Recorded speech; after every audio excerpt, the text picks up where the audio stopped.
Donald Trump has gone on a coast-to-coast meltdown over his rival and arch nemesis, and it's not Kamala Harris. I'll have that breaking story for you next. The Trump empire has real estate holdings worth billions and billions, but no one occupies more real estate in his head than Barack Obama and Michelle by extension.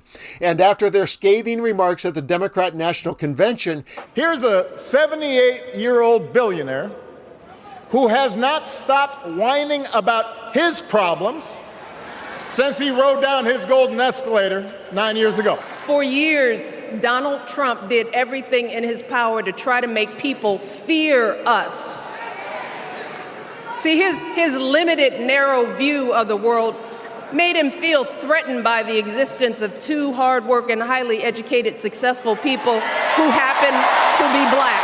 He is unable to stay on point in his campaign battle against Kamala Harris, and his wandering mind keeps revealing his Obama obsession. And at the most recent stop that I'll show you in a minute, he pulls out a familiar wedge from his racist bag of tricks. The 3-day and 3-state odyssey of oddness begins in Michigan before the Obamas spoke at the DNC. And in a rare moment of reverence and humility, Donald Trump had praise for the Obamas.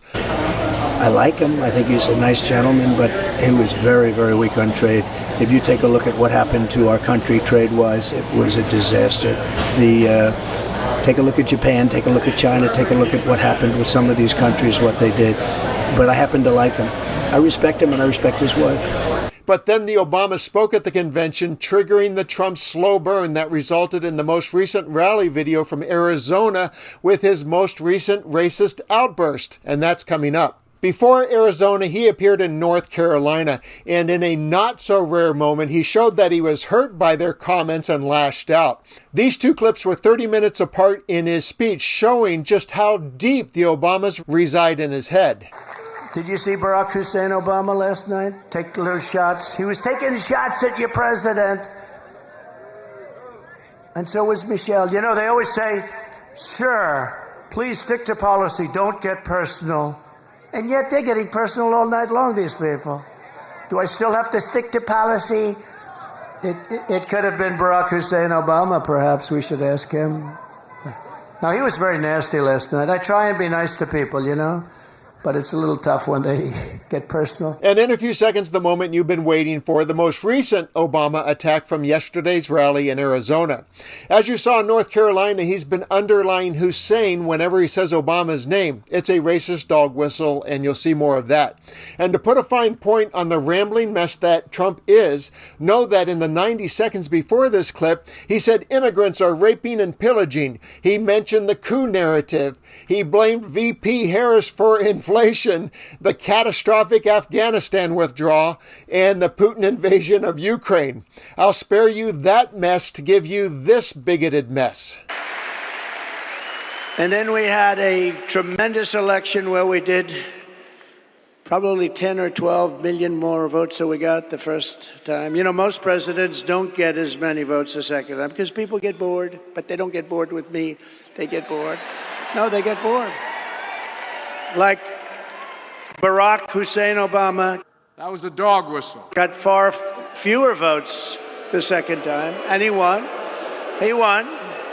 Have you heard of him, Barack Hussein Obama? I'm sure they're going to call that racist too, but it's good. Remember Rush Limbaugh, Barack Hussein Obama. The divisiveness and the disrespect. He was nasty to me. You know, he was nasty. Michelle was nasty. They're all nasty. Nasty people. They were very nasty. I was surprised. I thought he was, and I was sort of nice to him. I said, no, you know, I like him. Good. It didn't matter.